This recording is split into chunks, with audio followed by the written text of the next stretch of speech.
There are times in your life when you're not going to be happy. And then what are you going to do? Your goal is demolished. And there are going to be plenty of times in your life when you're not happy. There might be years. And so it's a shallow boat in a very rough ocean. Without a plan, you're going to stay right where you are. It's time for you to make a move. Write the rules. Be your own director. Take the power. So what's your plan? How are you willing to change? What is it that you're going to do to make a difference? Make today different than it was yesterday? What actions are you willing to take? The least we can do is consider what we've done and individually, collectively do the best we can to try and turn this thing around.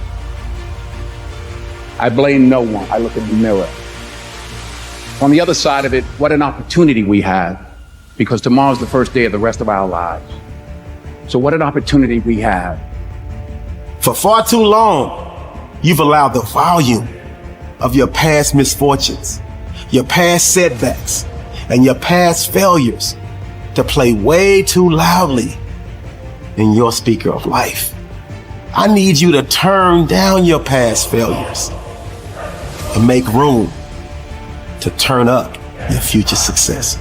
You have got to change the way you think. It is the whole determining factor of where you go in life. We are all where we are today because we thought ourselves to this position. If you don't like the position, think yourself out of it. You know what passion is? Passion is an emotion. It's an emotion without an action. Passion will get you nowhere. Inner drive will get you nowhere unless you act on it. You have to act on your passion. You have to act on your inner drive. Don't let those feelings stay inside of you. You got to know what to do with them. You got to know how to make them work in order to get what you want. Don't keep it inside. And so embrace the fact that you're going to have to sacrifice and suffer to some extent. Once you've embraced that it's going to happen, it's almost not that bad. Push yourself, get it done, make it happen. Stop looking for external motivation and start building that fire inside of you. Start adding more logs, more petrol to those flames every single day. And when that thing tells you to quit, you look at it in his eye and say, I ain't going nowhere. I will break you before you break me. You will not defeat me. You will not destroy me. You owe it to yourself to feel the pride of knowing you made your life. You didn't get lucky. You worked for it. You sacrificed. When it was hard, you pushed harder. We're trying so hard in our lives to fit in. We try to fit into certain groups, certain frats, certain sororities, among certain friends. Yet the people we idolize are the ones that stand out. But when you're prepared, there is no fear. There is no fear of failure, okay? Because even if you've walked out of something and you feel like you failed at it, your preparation is so strong that you're gonna take that failure and turn it into the outcome you desire. And most people stop at failure, okay? We've all failed at things.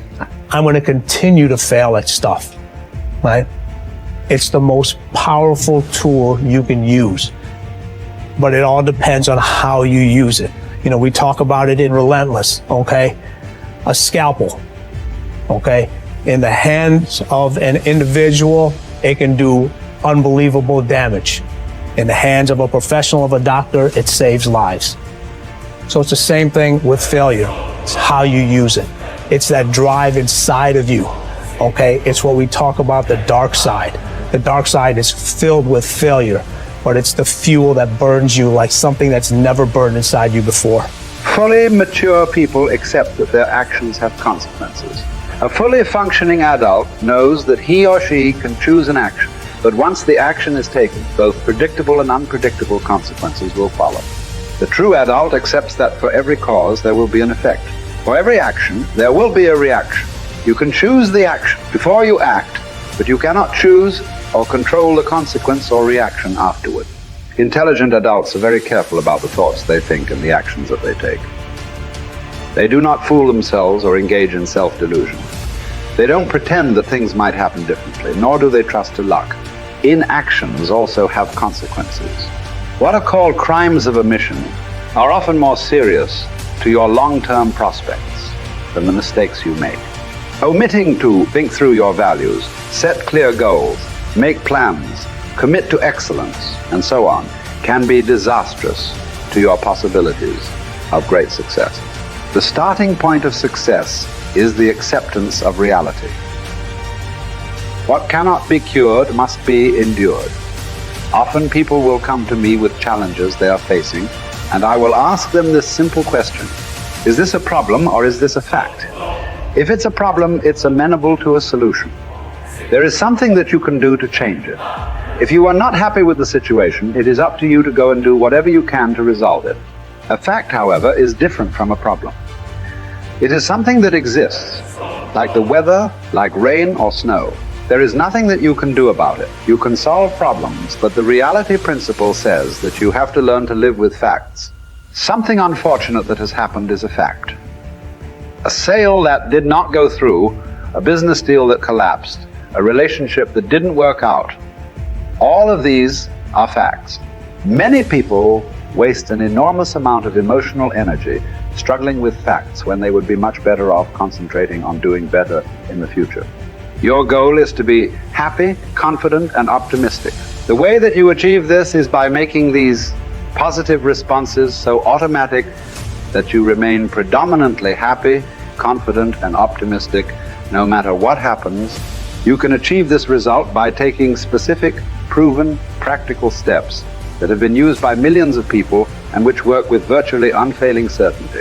The starting point is accepting complete responsibility for every aspect of your life. The law of sowing and reaping, whatever you sow or fail to sow, is going to determine what you reap in the end.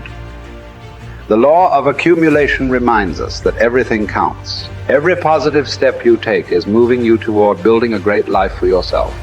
Every positive word or thought or image is deepening your belief and increasing your confidence in your ability to achieve wonderful things.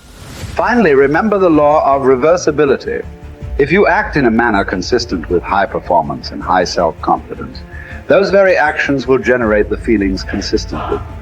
Every positive, constructive action that you take in the direction of your dreams and goals will reinforce your belief in yourself and in your ability to accomplish your ideals. Challenge for building good habits and breaking bad ones is often finding a way to pull the long-term consequences of your bad habits into the immediate moment, so you feel a little bit of pain right now and want to avoid it, and the long-term rewards of your good habits into the immediate moment, so you have a reason to repeat it again in the future. Each behavior casts a vote for the type of person that you want to become. And if you cast enough votes for that type of identity, you start to believe that about yourself, right? Like if you go to church for 20 years, you believe that you're religious. You study Spanish every Tuesday for 30 minutes, you believe that you are studious. So in that way, your habits provide evidence of your desired identity. And I think that that is probably the ultimate reason that habits are so important. It's true, like habits can help you earn more money or be more productive or lose weight. And all that stuff is great. But in addition to the external results that habits provide, they also shape your sense of self. They are the engine or the avenue through which you learn to believe things about yourself. You have to have just one thing in mind: keeping on track, closing out all the noise and the clutter that gets in your way. You've got to identify your target, let nothing stand in your way. You've got to keep your eye on the target until you've released the arrow. Let nothing capture your attention unless it's in the best interest of your ambition. If you don't keep your mind on what you're doing, if you don't keep focused on the task at hand, it could slip right on by you. Wherever you are, be there. Whatever you're supposed to be doing for the moment, do it. You can't be thinking of everything you have to do at one time, all the time. You have to concentrate on just one thing at a time, one project, one job. You have to take it one task at a time and complete it. Do what you've set out to do. Keep your mind only on that one task. Why? If you don't, you won't accomplish anything. Concentration takes a lot of discipline. It takes a lot of discipline to demand privacy, to keep the do not disturb sign on your door while you're in the middle of an important job. It takes a lot of discipline not to answer the phone every time it rings at home. That's why they make voicemail and answering machines. so you don't have to answer the phone every time it rings. Your family will appreciate an uninterrupted dinner hour. Your night work will get done a whole lot faster. Concentrate on the work at hand and demand of yourself the discipline to stay focused.